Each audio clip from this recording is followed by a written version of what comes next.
Hello दोस्तों, स्वागत है आपका अपने परिवार कल्चरल क्लासेस में। दोस्तों, मैं जैन सर आज लेके आ गया हूँ अर्धनारीश्वर चैप्टर का सेकेंड पार्ट। दोस्तों, हम लोगों ने फर्स्ट पार्ट में पढ़ा कि अर्धनारीश्वर शंकर और पार्वती का कल्पित रूप है। अर्धनारीश्वर किसका कल्पित रूप है?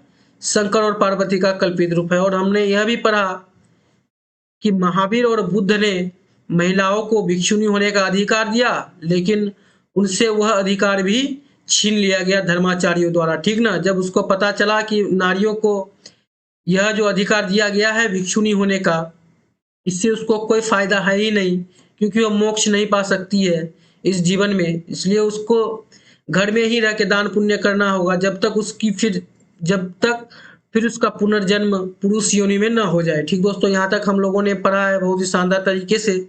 तो चलिए इसी को मद्देनजर रखते हुए फिर आगे बढ़ते हैं और पढ़ते हैं बहुत ही शानदार तरीके से। तो बने रहिएगा अंत तक, और एक बार अपने दोस्तों के साथ इस सेशन को शेयर जरूर कीजिएगा। ठीक ना? तो चलिए बढ़ते हैं आगे। धर्म साधक महात्मा और साधु नारियों से भय खाते थे। धर्म साधक मतलब जो धर्माचरण करते हैं, जो जो धर्म लिखते हैं, और महात्मा और साधु, ठीक ना, नारियों से बहुत डरते थे। विचित्र बात तो यह है कि इनमें से कई महात्माओं ने ब्याह भी किया और फिर नारियों की निंदा भी की। दोस्तों, महात्माओं ने, संतों ने ब्याह भी किया, फिर नारियों की शिकायत भी करती है कि नारी ऐसी है, वैसी है, फलना है, चिलना है। कबीर साहब का एक दोहा मिलता है। अब चलिए कि कबीरदास का एक दोहा हम लोग पढ़ते हैं कि नारी तो हम हूं करी, तब न किया विचार, नारी जानी तब परिहरी, नारी महाविकार। दोस्तों, इसका मतलब समझते हैं क्या है? नारियों की यह अवहेलना हमारे अपने कल अपने काल तक भी पहुंची है। ठीक ना? नारियों की यह अवहेलना हमारे अपने काल तक भी पहुंची है। अब लेखक बहुत ही शानदार तरीके से एक चीज बताने का कोशिश किया है कि बर्नार्ड शॉ ने नारी को अहेरिन और नर को अहेर माना है। हमारे जो राष्ट्र कवि रामधारी सिंह दिनकर जी कहना चाहते हैं यहाँ पर कि बर्नार्ड शॉ एक कैरेक्टर है इसमें। कोई है बर्नार्ड शॉ जो नारी को अहेरिन, अहेरिन मतलब शिकारिनी, ठीक ना, जो शिकार के लिए नर और नारी निकलती है, महिला निकलती है, उसको अहेरिन मानी है, शिकारिनी। और नर नर को अहेर माना है, शिकारी माना है। कौन? बर्नार्ड शॉ ने। ऐसा कौन कहता है? लेखक कहता है। ठीक दोस्तों, चलिए आगे देखते हैं। तात्पर्य यह कि अहेर को अहेरिन के पास से बचकर चलना चाहिए। ठीक दोस्तों, तात्पर्य क्या है कि अहेर को अहेरिन के पास से बचकर चलना चाहिए। मतलब नर को जो है, नर को ही ना अहेर माना है, अहेरिन जो है नारी को मानी है। ठीक, तो कहता है यहाँ पे नर को जो है नारी के पास से बचकर चलना चाहिए, उसके संपर्क में नहीं आना चाहिए, ऐसा कहता है। ठीक ना? बहुत नीचे के स्तर पर कुछ ऐसी प्रतिक्रिया उन कवियों की भी है जो नारी को नागिन या जादूगरनी समझते हैं। ठीक ना? कुछ बहुत ही नीचे लेवल के लोग होते हैं जिस ऐसा प्रतिक्रिया उन कवियों की है। कोई कवि है जो बहुत ही नीचे स्तर की सोच रखती है, उस पर प्रतिक्रिया करता है कि नारी को नागिन या जादूगरनी समझ के बैठी है। ठीक, लेकिन ये सब झूठी बातें, ये सब झूठी बातें हैं। कभी नारी नागिन बनती है, गलत है। जादूगरनी बनती है, ये सब गलत बात है। ठीक ना? फालतू की बात है ये सब। जिनकी इसाद पुरुष इसलिए करता है कि उनसे उसे अपनी दुर्बलता अथवा कल्पित श्रेष्ठता के दुलारने में सहायता मिलती है। यह उसको इसलिए कहता है कि वह अपने आप को श्रेष्ठ कहला सके और अपने आप को दुलार सके, दुलार प्यार दे सके नारियों की जगह। इसलिए ऐसा कहता है कि नारी को नागिन और जादूगरनी समझ के बैठे। इसलिए नारी को कहीं बाहर नहीं जाना चाहिए, नर ही सब काम करेगा, नर ही सब कुछ करेगा, नारी कुछ नहीं कर सकती है। ऐसा ऐसा कहते हैं आजकल के कुछ है जो। ठीक ना? असल में विकार नारी में भी है, विकार नारी में भी है और नर में भी, दोनों में है। तथा नाग और जादूगर के गुण भी नारी में कम, पुरुषों में अधिक होते हैं। एवं आखिर तो मुख्यतः पुरुष का ही स्वभाव है, पुरुष का भी तो वही स्वभाव है। जादूगर, नाग, ऐसा पुरुष में भी होता है, खाली नारियों में थोड़े होता है दोस्तों। ठीक ना? चलिए आगे देखते हैं क्या कहता है कि इन सबसे भिन्न रविंद्रनाथ, इन सबसे अलग रविंद्रनाथ टैगोर जी का आप लोग नाम सुने हैं, उसी का नाम वो यहाँ पे प्रस्तुत किया है हमारे रामधारी सिंह दिनकर जी, ठीक ना। कि रविंद्रनाथ प्रसाद जी और प्रेमचंद्र जी जैसे कवियों और रोमांटिक चिंतकों में नारी का जो रूप प्रकट हुआ, महान महान लेखक रविंद्रनाथ टैगोर, प्रसाद जी, प्रेमचंद जी ऐसे कवि हैं, ये लोग बहुत ही बड़े बड़े कवि हैं। ये लोग नारी का जो रूप प्रकट किया है वह भी उसका अर्धनारीश्वर रूप नहीं है। वह लोग भी जो है नारी को अर्धनारीश्वर रूप से नहीं देखता है, ठीक ना, कि वह भी काम करे खेत में जाके या वह भी कुछ आर्थिक कमाए, ऐसा बात नहीं है। वह भी नारी को कुछ न कुछ बोल दिया है। तो आइए देखते हैं क्या बोला है कि प्रेमचंद ने कहा है कि पुरुष जब नारी के गुण लेता है तब वह देवता बन जाता है, किंतु नारी जब नर के गुण सीखती है तब वह राक्षसी हो जाती है। दोस्तों ये लाइन आप लोग थोड़ा ध्यान दीजिएगा कि किसने कहा था कि पुरुष जब नारी के गुण लेता है तब वह देवता बन जाता है, किंतु नारी जब नर के गुण सीखती है तब वह राक्षसी हो जाता है। आपको पूछा जाएगा एग्जाम में कि यह लाइन कहाँ से लिया गया है, तो कहाँ से लिया गया है, अर्धनारीश्वर चैप्टर से लिया गया है। और यह लाइन किसने कहा है, तो प्रेमचंद ने कहा है। ठीक दोस्तों, बहुत ही शानदार तरीके से इसको हम डील किए हैं। आशा करता हूं कि आप लोग नहीं भूलेंगे इसको। तो चलिए इसके साथ बढ़ते हैं आगे और बने रहिएगा अंत तक। इसी प्रकार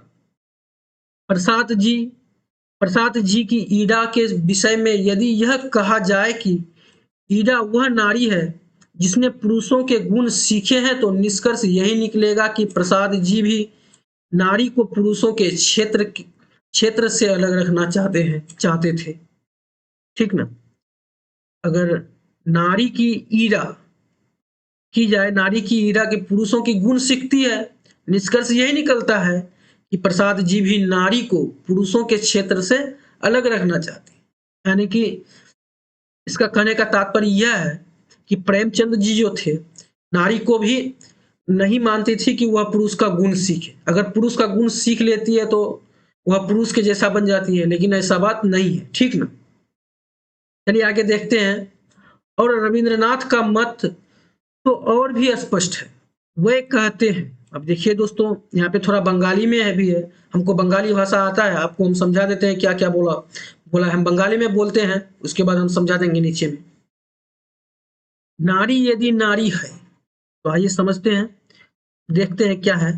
सुधु सुधु धोरनीर शोभा सुधु अली, सुधु भालोबासा सुधु सुमधुर छोले, सतरूप भगीमाए पोलोके फुटाए जराए बोंके बेंधे हेसे केंदे, सेवाए सुहागे छेपे चेपे थाके सोदा, तोबे तार सार्थक जोनम की होइबे कोर्मो कीर्ति वीडियो बोल शिक्षा दीक्षा तार। दोस्तों आपको कैसा लगा बंगाली भाषा जरूर बताइएगा कमेंट में, ठीक है। चलिए आगे इसका अर्थ समझते हैं क्या है।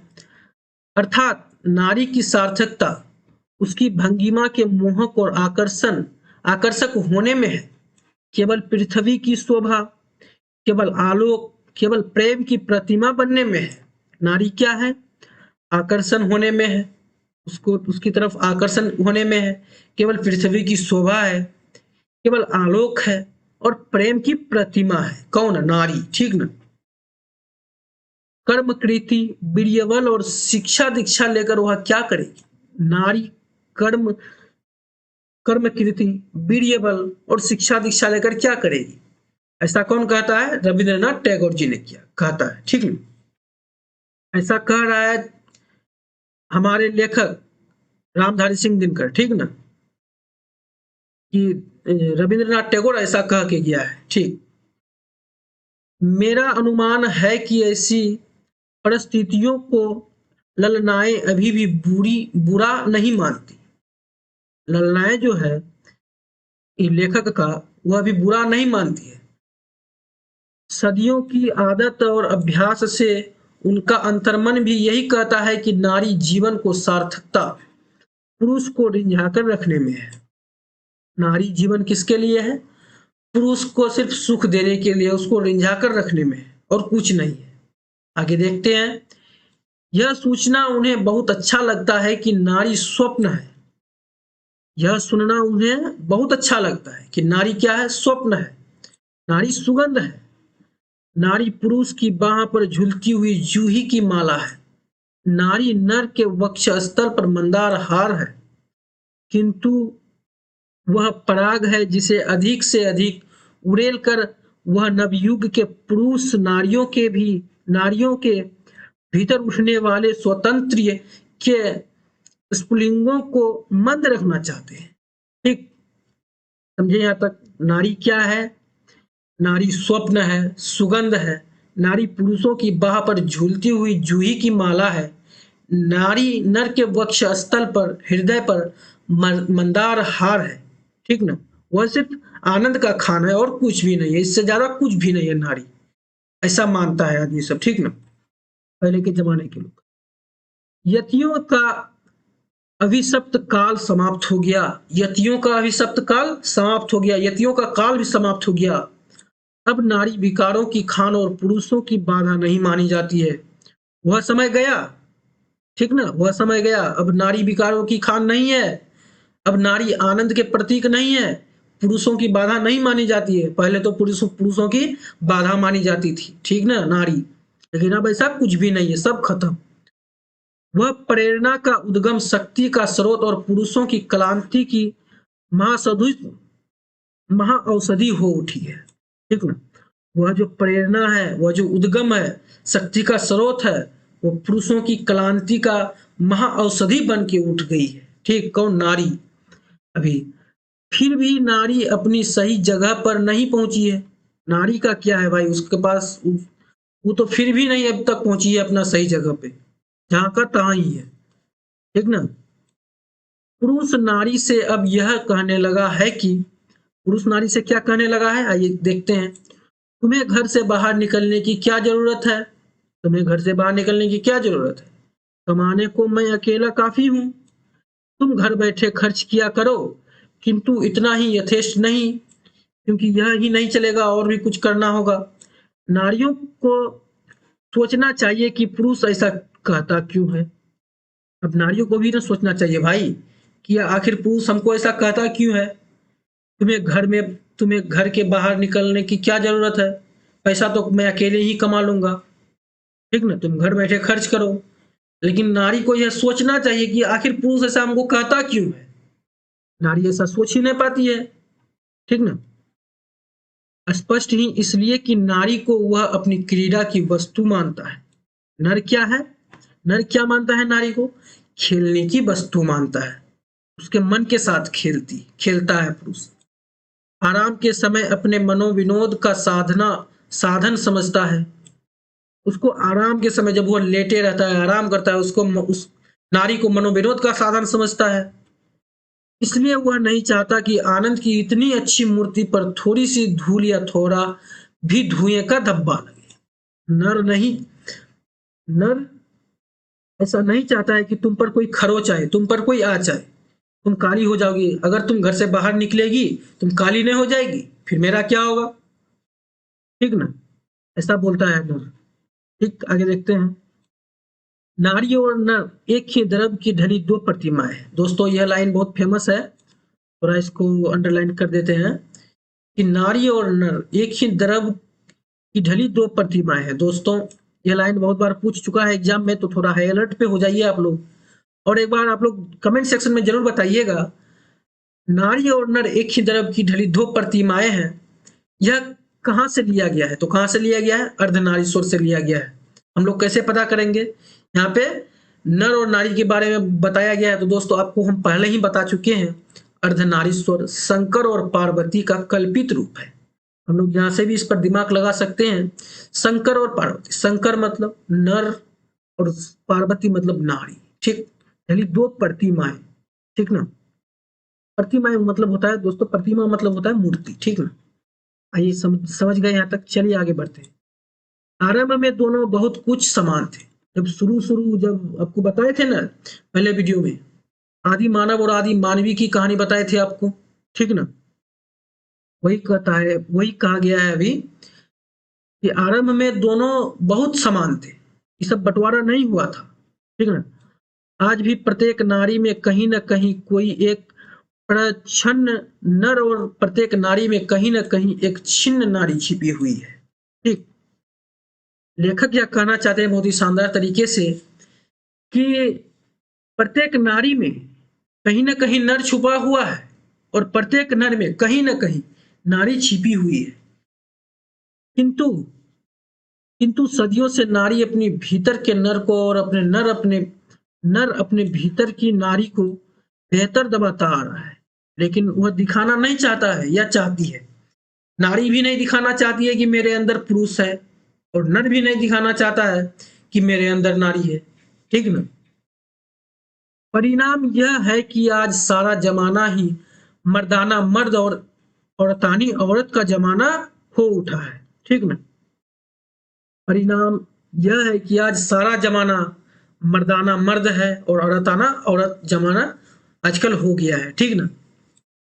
पुरुष इतना कर्कश और कठोर हो उठा है कि युद्धों में अपना रक्त बहाते समय उसे यह ध्यान नहीं रहता कि रक्त के पीछे जिनका सिंदूर बहने वाला है उनका क्या हाल होगा।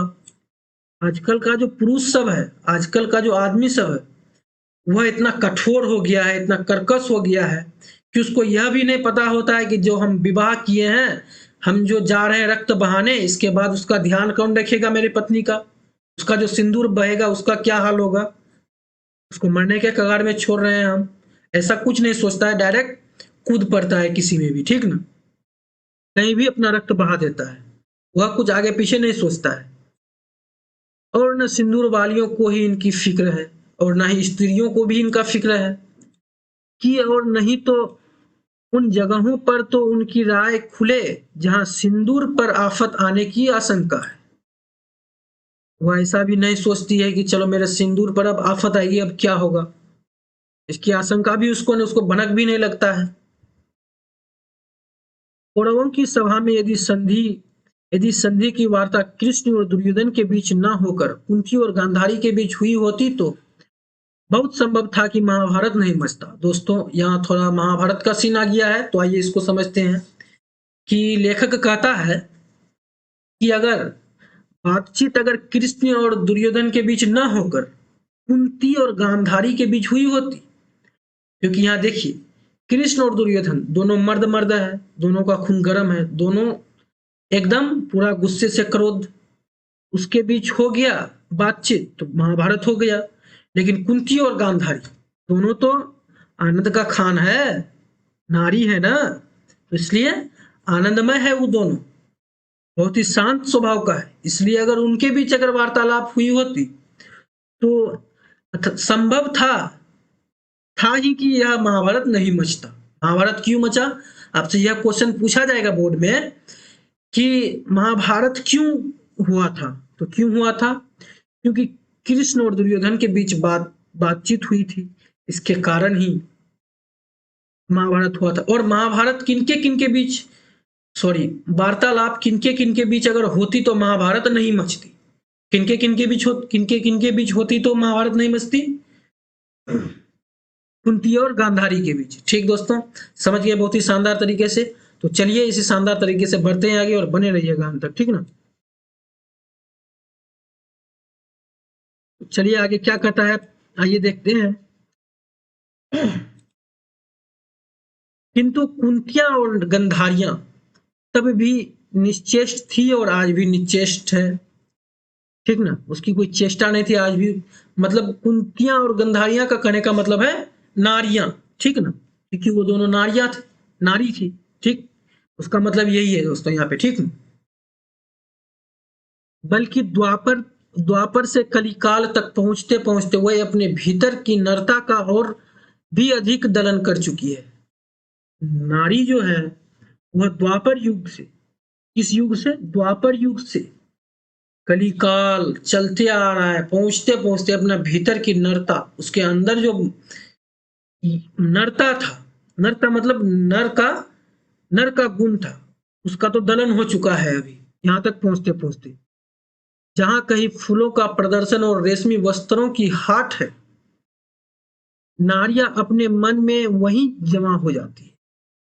नारियां अपने मन से वहीं जमा हो जाती है, वहीं रुक जाती है।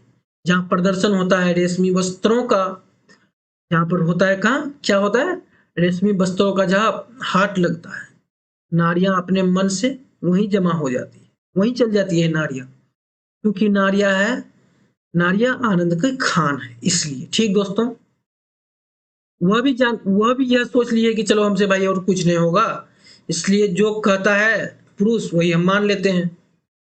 जिन कांडों से फूलों के बाग उजड़ते और रेशमी वस्त्रों के बाजार चलकर खाक हो जाते हैं, उनके संचालन और नियंत्रण का सारा भार उन्होंने पुरुषों पर डाल रखा है। सारा भार किस पर डाल रखा है? पुरुषों पर। सही बात है। आधी दुनिया उछलने कूदने, आग लगाने और उसे बुझाने में लगी हुई है, और आधी दुनिया फूलों के सैर में है।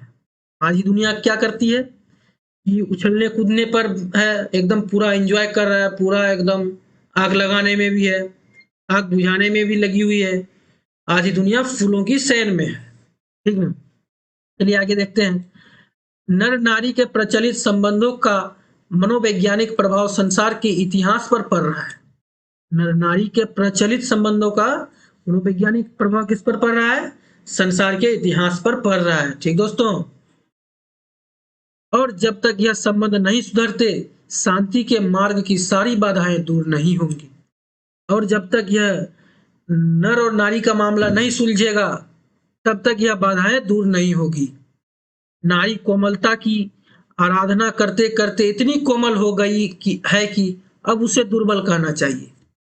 नारी जो है वह कोमलता का आराधना करता है, वह दुआ करता है, दुआ करते करते और भी कोमल हो गई है। कोमल हो गई तो अब उसे हम लोग क्या कहेंगे? दुर्बल ही कहेंगे। ठीक ना? ऐसा कहता है कौन?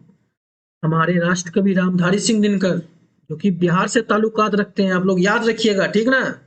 आपको भी बनना है एक दिन इतना बड़ा आदमी। ठीक, उसने पौरुष से अपने आप को इतना विहीन बना लिया है कि कर्म के बड़े क्षेत्रों में पांव धरते ही उसकी पत्तियां कुमलाने लगती है, और पुरुष में कोमलता की जो प्यास है उसे नारी भली भांति शांत कर देती है। समझे? फिर मनुष्य अपने भीतर कोमलता का विकास क्यों करे भाई? अब बताइए आप ही लोग। जब महिला ही इतनी कोमलता का भाव है, कोमलता का प्रतीक है महिला ही, तो पुरुष क्या काहे के लिए अपने अंदर में कोमलता का विकास करे? नारी तो उसके उसके साथ है ना हर टाइम, इसलिए पुरुष सोचता है कि हम अपने अंदर कोमलता का विकास क्यों करें, क्योंकि नारी है मेरे साथ, वो हमको हर सुख प्रदान करती है। एक कैसे कैसे लोग हैं आजकल के जमाने में। आइए देखते हैं। इस स्थिति से बाहर निकलने का रास्ता वह नहीं है जिसे रोमांटिक कवियों और चिंतकों ने बतलाया है। अभी का जो स्थिति है, इससे बाहर निकलने का रास्ता वह नहीं है जिसे रोमांटिक कवियों और चिंतकों ने बतलाया है, बल्कि वह है जिसकी ओर संकेत गांधी और मार्क्स करते हैं। इससे बाहर निकलने का रास्ता क्या है कि जो गांधी जी ने और मार्क्स जी कर गए हैं, ठीक ना, वह रास्ता है इससे बाहर निकलने का। निवृत्ति मार्गियों की तरह नारी से दूर भागने की बात तो निरी मूर्ख की बात है। ठीक ना? निर्वृत्तियों मार्ग की तरह अगर नारी से कोई दूर भागता है तो यह मूर्खता की बात है। और भोगवादियों के समान नारी को नीरे भोग की वस्तु मान बैठना और भी गलत है। समझे? भोगीवादियों के समान नारी को नीरे भोग की वस्तु मान बैठना, तो ये तो और भी गलत बात है। नारी केवल नर को रिझाने अथवा उसे प्रेरणा देने को नहीं बनी। हमारे राष्ट्र कवि रामधारी सिंह दिनकर कहना चाहते हैं यहाँ पे, रानी केवल रिझाने अथवा उसे प्रेरणा देने की नहीं बनी है। किसको? नर को। वह तो जीवन यज्ञ में उनका भी अपना हिस्सा है। समझे? रामधारी सिंह दिनकर जी कहते हैं कि जितना हक नर का है उतना हक नारियों का भी है। उसका भी जीवन में यज्ञ करना है, मतलब यज्ञ मतलब कोई अच्छा काम करना है, उसका भी अपना हिस्सा बनता है नारी का। और वह हिस्सा घर तक ही सीमित नहीं है। जो घर तक ही सीमित है, वो ऐसा बात कोई नहीं, कुछ नहीं है, बाहर भी कर सकता है, वो सब जगह कर सकता है। जैसा पुरुष है वैसा नारी भी है, ठीक ना। पुरुष नारी कोई अलग चीज नहीं है, ठीक। जिसे भी पुरुष अपना कर्म क्षेत्र मानता है, वह नारी भी कर्म क्षेत्र है, वह नारी का भी कर्म क्षेत्र है, समझे। अगर पुरुष अगर बोलेगा कि यह मेरा कर्म क्षेत्र है, तो नारी का यह 100% हक बनता है कि वह कर्म क्षेत्र मेरा भी है, यानी कि नारी का भी है, ठीक। नर और नारी दोनों के जीवनों उद्देश्य एक है। आपको बताएं कि नर और नारी का जीवन का उद्देश्य एक है, नो कि अलग अलग है, ठीक। यह अन्याय है कि पुरुष तो अपने उद्देश्य की सिद्धि के लिए मनमाने विस्तार का क्षेत्र अधिकृत कर ले और नारियों के लिए घर का छोटा कोना छोड़ दे। पुरुष क्या करता है अपने मनमाने के लिए? विस्तार का क्षेत्र अधिकृत कर ले, यानी कि विस्तार क्षेत्र प्राप्त कर ले, और नारियों के लिए एक घर का छोटा कोना छोड़ दे। ऐसा कह रहे हैं हमारे रामधारी सिंह दिनकर जी बार बार, ठीक ना। बहुत ही शानदार तरीके से बतलाने का कोशिश किए हैं। आइए हम लोग समझते हैं।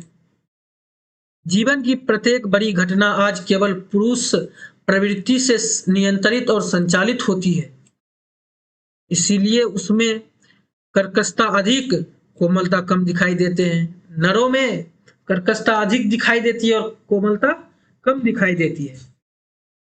यदि इस नियंत्रण और संचालन में नारियों का भी हाथ हो, तो मानवीय संबंधों में कोमलता की वृद्धि अवश्य होगी। सिर्फ नरों का है, इस पर हाथ जो है नरों का है, इसलिए वृद्धि नहीं होती है, कोमलता में वृद्धि नहीं होती है नरों में, सिर्फ नारियां में होती है, ठीक ना।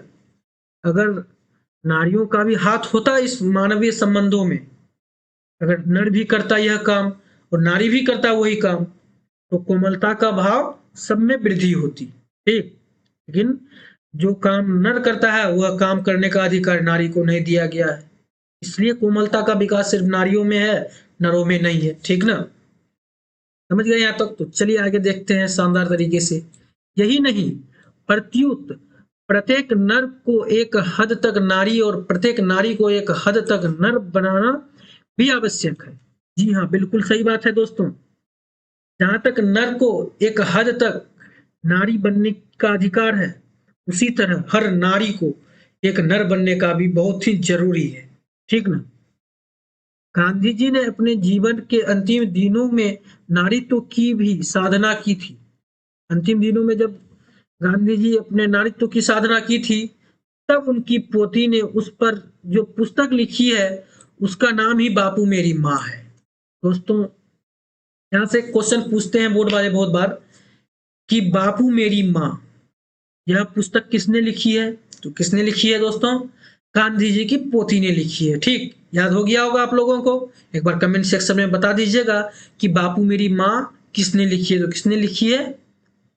गांधी जी की पोती ने लिखी है, ठीक दोस्तों। देख लिया तक, चलिए आगे देखते हैं। दया, माया, सहिष्णुता और भीरुता, ये स्त्रियोचित गुण कहे जाते हैं, ठीक ना। दया, माया, दया जो है वो सिर्फ स्त्रियों के अंदर होता है, माया जो है स्त्रियों के अंदर होता है, सहिष्णुता सहन करने की शक्ति भी स्त्रियों के अंदर होता है। ऐसा ऐसा गुण है स्त्रियों के अंदर। स्त्रियोचित मतलब स्त्री का मन, ऐसा गुण कहा जाता है, ठीक ना। किंतु क्या इन्हें अंगीकार करने से पुरुष के पौरुष में कोई दोष आने वाला है? किंतु क्या इन्हें अंगीकार करने से पुरुष के पौरुष में कोई दोष आने वाला है? दया, माया और सहिष्णुता ही नहीं, भीरुता का भी एक अच्छा पक्ष है, जो मनुष्य को अनावश्यक विनाश से बचाता है, ठीक ना। दया, माया नर के अंदर भी होना चाहिए। इससे होता क्या है कि आप पर अगर कोई संकट आता है या आप ही किसी के ऊपर बिगड़ पड़ते हैं, तो इससे आपका रक्षा होता है दया और माया से, सहिष्णुता से, सहनशीलता से, ठीक ना। क्योंकि सिर्फ नारियों की, ठीक, यह नर में भी होना चाहिए दोस्तों, ठीक ना। अपना लोग के अंदर भी ऐसा होना चाहिए, ठीक ना।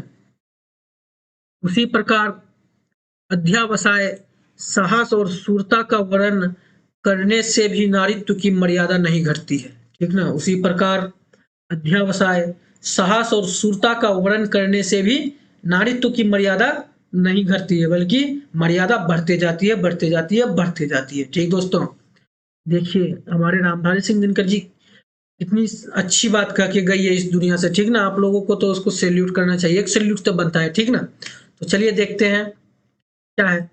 अर्धनारीश्वर केवल इसी बात का प्रतीक नहीं है कि नारी और नर जब तक अलग है तब तक दोनों अधूरे हैं, ठीक ना। अर्धनारीश्वर का केवल यही बात, इसी बात का प्रतीक नहीं है कि नारी और नर जब तक अलग है तब तक दोनों अधूरे हैं, बल्कि बल्कि इस बात का भी कि पुरुष में नारित्व की ज्योति जगे, पुरुष में भी नारित्व की ज्योति जगे, पुरुष में भी नारित्व आए, ठीक ना। और यह कि प्रत्येक नारी में भी पुरुष का स्पष्ट आभास हो, ठीक। ऐसा बात नहीं कि अर्धनारीश्वर केवल इसी बात का प्रतीक नहीं है कि नारी में नर जब तक अलग है तब तक दोनों अधूरे हैं, बल्कि इस बात का भी पुरुष में नारित्व की ज्योति जगे, और यह कि प्रत्येक नारी में भी पुरुष का स्पष्ट आभास हो। अब देखिए दोस्तों, यहाँ पे दो लाइन क्या कह के गए हैं हमारे राष्ट्र कवि रामधारी सिंह दिनकर। मही मांगती प्राण प्राण में सजी कुसुम की क्यारी, स्वप्न स्वप्न में गुंज सत्य की पुरुष पुरुष में नारी। ठीक दोस्तों, पुरुष पुरुष में नारी होना चाहिए और प्रत्येक नारी में पुरुष होना चाहिए। दोस्तों, आज का क्लास हम यही समाप्त करते हैं, फिर मिलते हैं अगले सेशन में। अगले सेशन में मैं लेके आऊंगा अर्धनारीश्वर चैप्टर का वस्तुनिष्ठ प्रश्न, जो कि एग्जाम की दृष्टि से बहुत ही इंपॉर्टेंट होगी, बहुत ही महत्वपूर्ण होगी। मैं आशा करता हूं कि इस चैप्टर से और रामधारी सिंह दिनकर के परिचय से आपका जो भी क्वेश्चन आएगा, एक भी क्वेश्चन नहीं छूटेगा, ठीक ना। तो दोस्तों, अगर आप लोग यहाँ तक वीडियो देख चुके हैं तो कर दीजिए इस वीडियो को लाइक और कर दीजिए अपने दोस्तों के साथ जमकर शेयर। अगर इस चैनल पर नए हैं तो इस चैनल को सब्सक्राइब करके बेल आइकन जरूर दबाइएगा। धन्यवाद दोस्तों।